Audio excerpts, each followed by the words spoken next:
അസുഖം വന്നാൽ തീർച്ചയായും ഡോക്ടറെ കാണിച്ച് ചികിത്സിക്കണം, അതിന് യാതൊരു സംശയവുമില്ല. പക്ഷേ വെറുതെ ഒരു പൊടിയടിച്ചിട്ട് ഒരു തുമ്മൽ വന്നാൽ അതിന് ജലദോഷത്തെ പഴി പറയുകയും വേണ്ട. നമ്മൾ ഇന്ന് ഒരു ചെറിയ തുമ്മലിനെ ഒരു പുതിയ കണ്ണിലൂടെ കാണാൻ പോകുന്നു. നോക്കാം. ജലദോഷം സാധാരണയായി നമ്മൾ കരുതുന്നത് എന്തായിട്ടാണ്? ജലദോഷം ഒരു അസുഖമാണ്. സത്യത്തിൽ ജലദോഷം ഒരു അസുഖമാണോ? ജലദോഷം ഒരു രോഗമല്ല, അത് നമ്മുടെ ബോഡിയുടെ ഡിഫൻസ് മെക്കാനിസമാണ്. നമ്മുടെ ശരീരത്തിലേക്ക് വൈറസ് പ്രവേശിക്കുമ്പോൾ ബോഡി ഉടനെ എടുക്കുന്ന ആക്ഷനാണ് ആദ്യം ഇമ്മ്യൂൺ സിസ്റ്റം ആക്ടിവേറ്റ് ചെയ്യും. നമ്മുടെ ഇമ്മ്യൂൺ സിസ്റ്റം എന്ത് ചെയ്യും? വൈറസിനെ ട്രാപ്പ് ചെയ്യുവാൻ മ്യൂക്കസ് ഉണ്ടാക്കും, കഫം. അതുകൊണ്ടാണ് മൂക്കൊഴുകുന്നത്, തുമ്മൽ വരുന്നത്. ബോഡി അൺവാണ്ടഡ് പാർട്ടിക്കിൾസിനെ പുറത്തേക്ക് തള്ളുവാൻ വേണ്ടിയാണ് തുമ്മലുണ്ടാവുന്നത്. ചിലപ്പോൾ ചെറിയ പനിയും ഉണ്ടായേക്കാം. ബോഡി ടെമ്പറേച്ചർ ഉയർത്തി വൈറസിനെ നശിപ്പിക്കുവാൻ ശ്രമിക്കുന്നത് കൊണ്ടാണ് പനി തോന്നുന്നത്. മൂക്കൊഴുകുന്നത്, തുമ്മൽ, ചെറിയ പനി ഇവയൊന്നും സിംറ്റംസ് അല്ല, ബോഡിയുടെ സെൽഫ് ഹീലിംഗ് ആക്ഷൻസ് ആണ്. പക്ഷേ നമ്മൾ എന്താ ചെയ്യുക? ഈ ഒരു പ്രോസസ്സ് നടക്കുമ്പോൾ നമ്മൾ കംപ്ലൈൻറ്റ് ചെയ്തുകൊണ്ടേയിരിക്കും.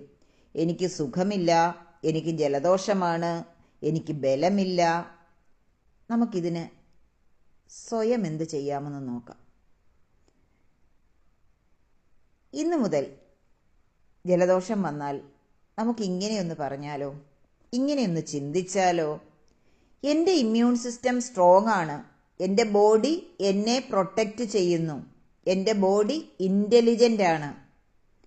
ഒരു തുമ്മൽ വരുമ്പോൾ ഒരു ടിഷ്യൂ ഉപയോഗിക്കുന്നതിന് മുൻപ് പോലും ഒരു നിമിഷം പറയുക, thank you my body, thank you my body.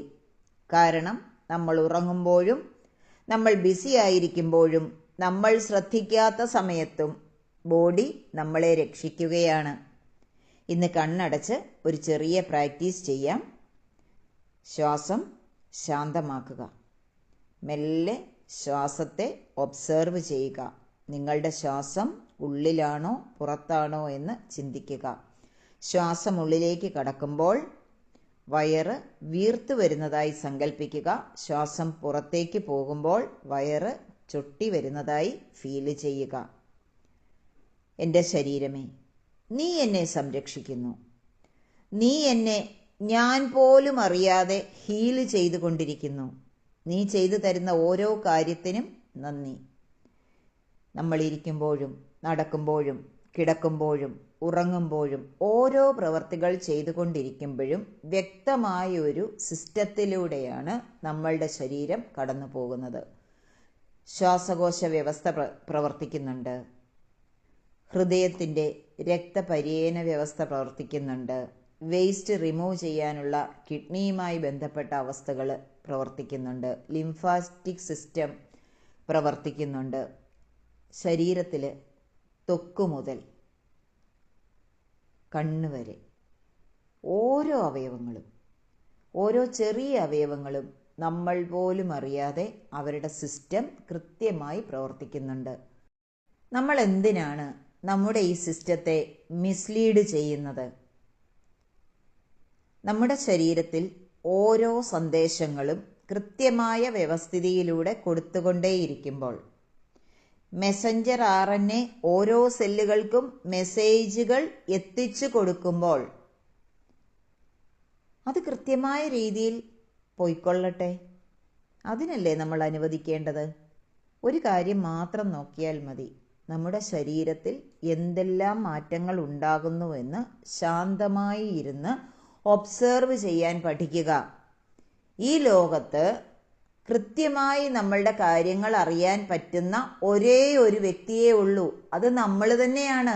നമ്മുടെ ശരീരത്തെയും മനസ്സിനെയും ആത്മാവിനെയും കൃത്യമായി ഒബ്സർവ് ചെയ്ത് കാര്യങ്ങൾ അറിയാൻ സാധിക്കുന്ന ഒരേ ഒരു വ്യക്തി നമ്മൾ തന്നെയാണ്.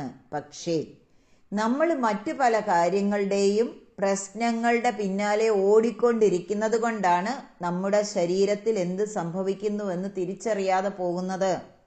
നമ്മുടെ ശരീരത്തിൽ എന്താണ് സംഭവിക്കുന്നതെന്ന് തിരിച്ചറിഞ്ഞാൽ നമ്മളുടെ ജീവിതത്തിലെ പല പ്രശ്നങ്ങളും ഇല്ലാണ്ടാവും. നമുക്കതുകൊണ്ട് നമ്മുടെ ശരീരത്തോട് നന്ദി പറയാം. ഞാൻ രോഗിയല്ല എന്ന് ഉറച്ചു വിശ്വസിക്കുക. ഞാൻ പരിപൂർണ ആരോഗ്യമുള്ള ഒരു വ്യക്തിയാണെന്ന് മനസ്സിൽ ആവർത്തിക്കുക. പറഞ്ഞ് പഠിപ്പിക്കുക ശരീരത്തിലെ ഓരോ സെല്ലിനെയും. ഒരു തുമ്മൽ മുതൽ വലിയ ക്യാൻസർ വരെ ഇവിടെ ഉണ്ടാകുന്നത് നമ്മുടെ ബോഡി അറിഞ്ഞുകൊണ്ട് തന്നെയാണ്. ബോഡിയുടെ പ്രതികരണമാണിതെല്ലാം.